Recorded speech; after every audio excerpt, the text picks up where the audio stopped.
Hi everyone and welcome to Medical Terminology. My name is Carissa Legg and I'm going to be your instructor for the next 5.5 weeks. Now what I like to do for course announcements is go over some of the content and kind of what that will mean, what we'll kind of be working with, what we'll be doing, just so you guys have a basic understanding. Now we will have a weekly live lecture where I will go over some of this information as well, but this will kind of help you get started and get ready for that live lecture, any assignments, anything of that nature. So for Module 1, we are looking at 3 chapters. We're looking at chapters 1, 2, and 3. Very basic, very kind of starter level stuff. And learning that is going to be the basic elements of medical terminology and that medical language. So let's go ahead and get started. So the first thing that we're going to look at is chapter 1, and that is those basic elements of a medical word. Now, the language of medicine is a very specialized vocabulary that is used with healthcare providers. Whether you are going to become a nurse, a radiology technician, medical billing and coding, medical assisting, it doesn't matter what form or what branch you're going into, all of healthcare is going to use this language. So you're going to have a basic understanding. How these elements are combined and whether all or some of them are present determines the meaning of a word within itself. So in order to really understand the meaning of a medical word, it's important to learn how we divide those medical words and how we use their basic elements. And those basic elements are a word root, combining form, a suffix, and a prefix. And what we're going to do now is kind of go into each one of those and give some examples along the way. So when looking at word roots, these are the basic foundation of the medical term, and it contains the primary meaning. Typically, it's going to be sort of in the middle of that word, and I say typically because of the fact that sometimes it could be the beginning of the word or the middle of the word. It will never really be the end of the word, to be completely honest with you. Medical terms have at least one word root in them. Again, so that way we know kind of the primary meaning. And with primary meaning, we're looking at what sort of body system is it related to. Most of our medical terms, including those of the word roots, are going to come from Greek or Latin languages. So depending on what the word root is, it could either be Greek or it could be Latin in meanings. So for example, we've got 2 terms here, the word dermatos, which means skin. Derma means skin, but that dermat is actually Greek. But you could do that same thing with a Latin terminology, cutis, or cutane, which also again means skin. So depending on whether it is Latin or Greek will change or determine which word root we're using at that time.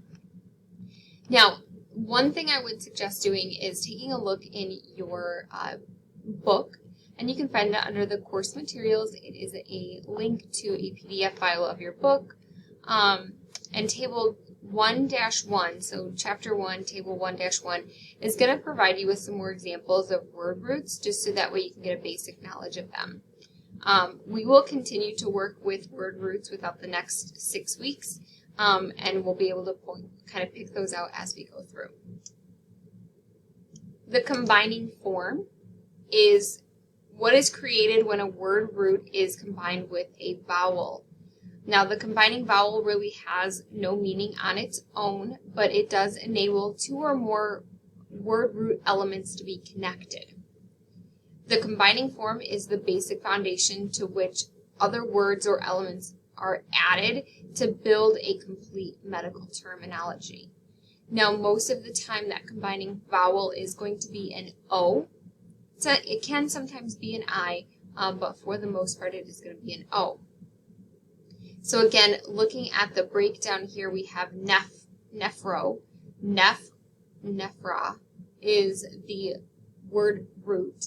referring to kidney, but we add the combining vowel of O, again, so we can make it easier to say. So nephrology is a medical term. We add that combining O, which makes that, the study of the kidney. But again, a combining form could be an I. And so another example would be nephritis. Well, nephri is that word root. Itis is the suffix technically, but we do have that I in there, which means the inflammation of the kidney. So again, O or I are going to be those combining forms, and really what they are is just to make it easier to say the word, so it doesn't sound like an inappropriate word, or it doesn't sound uneducated. It actually helps to make that word flow a little bit better off of the tongue. We also have prefixes. Now, in just understanding what that prefix word means, it means something that's going to come at the beginning or before the word root. It's also really important to know that not all medical terms are going to have a prefix. The prefix usually indicates a number, time, position, direction, or a negativity. So it's going to come at the beginning, and it is going to change or add to that word root.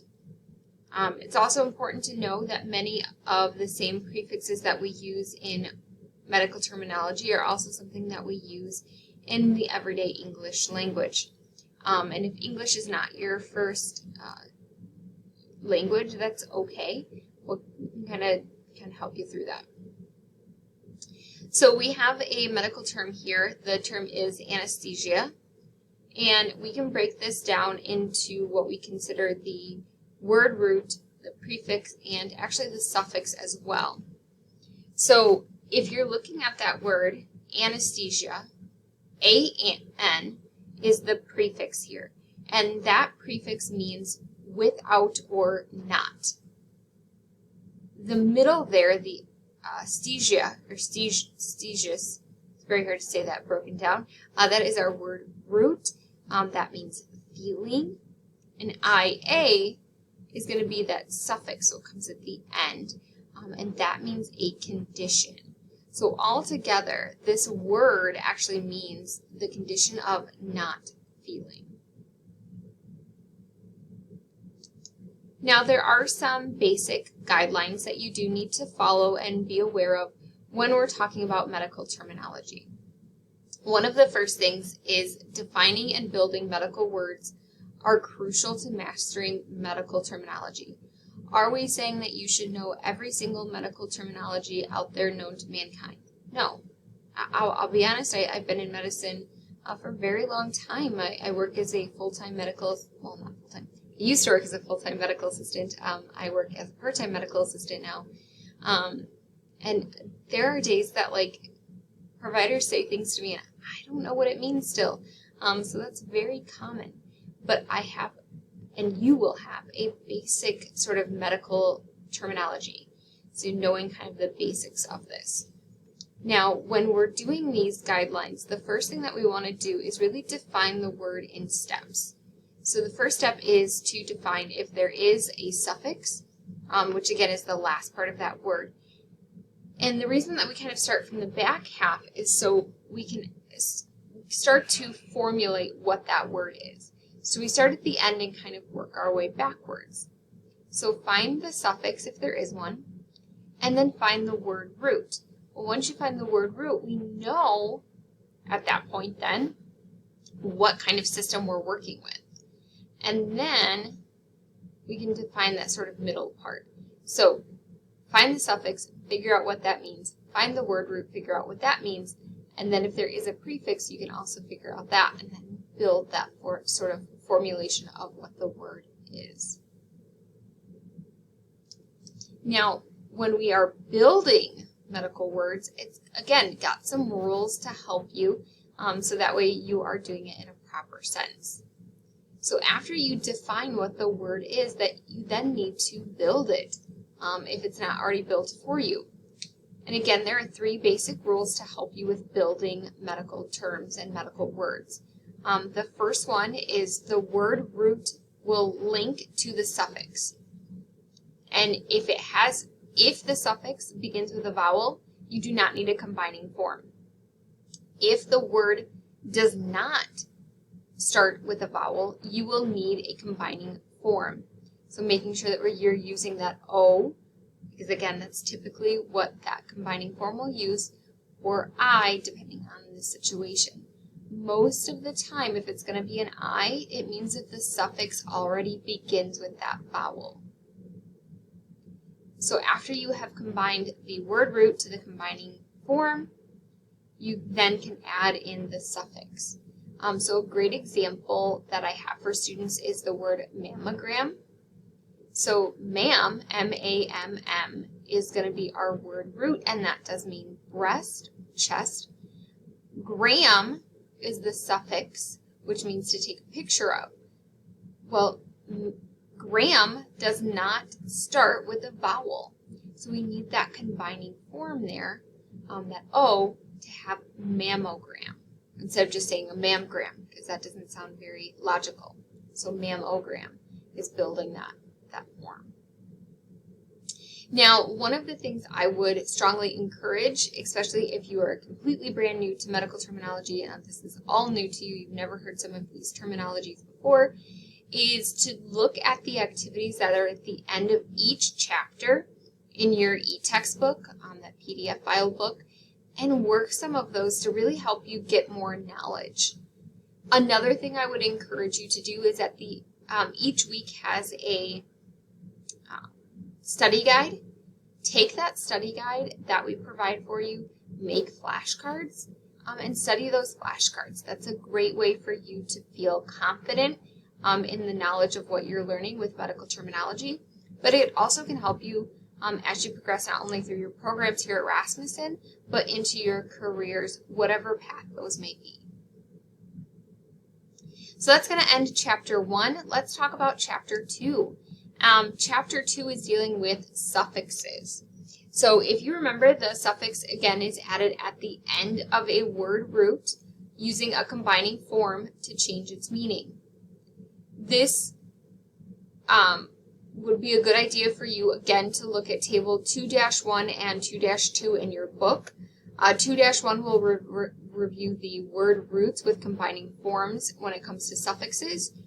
And then Table 2-2 will review the compounded words with those suffixes already added. So it's a good way for you to review them.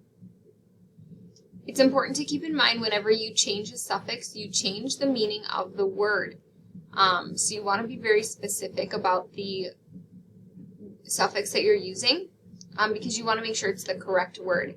So words that contain more than one word root are known as compound words, and multiple roots within a compound word are joined together either with a vowel, regardless of whether that second root begins with a vowel or not. So we'll kind of work through those as we go through.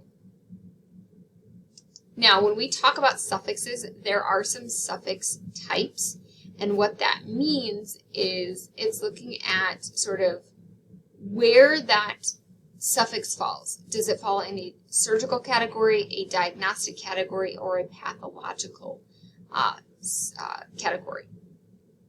Surgical suffixes describe the type of invasive procedure that are going to be performed on a body part. So Table 2-3 in your book is going to give you some very common surgical suffixes.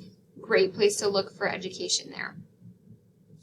Diagnostic suffixes are going to describe a procedure performed to identify the cause and the nature of an illness. And some examples of those can be found in your book in Table 2-4. And pathological suffixes are going to describe any abnormal condition of a disease. Now, along with having a suffix type, we also have grammatical suffixes. And what these are they are words or suffixes that are attached to a word root to form parts of speech. So our example here would be pathological. And if you break that down, path or patho, that's the word root. logical is our suffix, or log is our suffix. But the grammatical suffix here is going to be ical. So pathological is our full suffix there. Again, that's going to wrap up chapter 2. And chapter 3 is going to finish up with prefixes. So suffix comes at the end, prefix is going to come at the beginning. And we start the prefix with a linking. So again, looking back into chapter 1, a prefix is a word element located at the beginning. And when broken down, we see a prefix, a word root, and a suffix typically. The suffix may or may not be there. Prefix, pre, means before.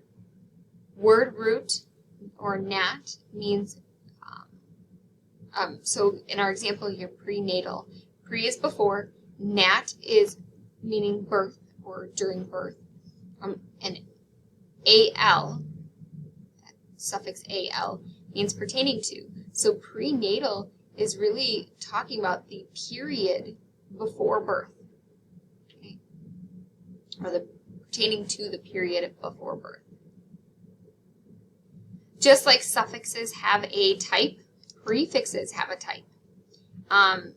So they can either be positional, numerical, measurements, or direction.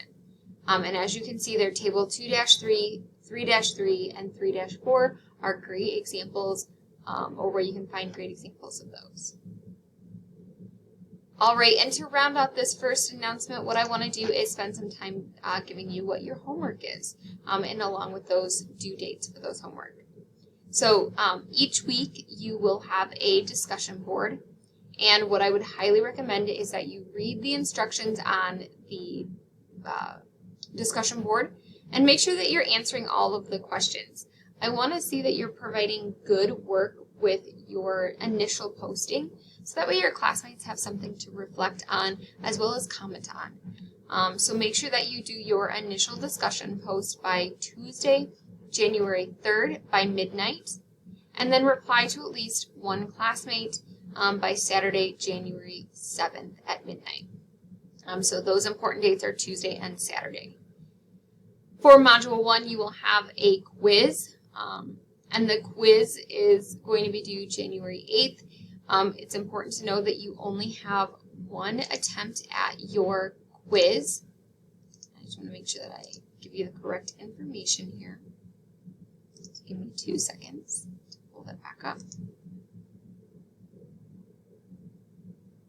It is a timed quiz, I will tell you that. So by starting the quiz, you are agreeing to complete it at all that one time. You do, again, only get one attempt at that quiz. If you complete your quiz and you want to be able to kind of understand what you got wrong, I don't believe it shows you. So if you have questions after you take the quiz, you can absolutely reach out to me. I will gladly let you know kind of what you got wrong, but I will not do it until after the due date, just because I don't want to open that up to anyone having the answers and potentially cheating. Not that I think it would happen, but I have to be cautious. So that first quiz is going to be due Sunday, January 8th by midnight, and you will have a live classroom assignment. So again, make sure that you are checking the course calendar for when live classrooms are. I will typically hold them weeks 1 through 5 on Tuesdays at 10 a.m. Whether or not people attend, that is irrelevant. I will record that and give you the recording to watch back. During that live lecture, I will provide you with a code word. That code word will then need to be put into the Dropbox for grading. And that will be due Sunday, January 8th. So modules 1 through 5, I will typically do those on Tuesdays, but then in week 6, I will actually do it on a Monday afternoon, just because the class will end that Tuesday at midnight. So that is the plan for this quarter. Again, checking your course calendar if you have any questions. All right, guys, that is what I have for Module 1, and I hope that you all have a great start to your quarter. If you have any questions, comments, or concerns, please don't feel that you can't reach out to me. You absolutely can. And you can also find my Google Voice number on your course syllabus if you do need any sort of extra help outside of that. Other than that, I'm excited to be on this journey with you, and welcome to Medical Terminology. Bye, guys.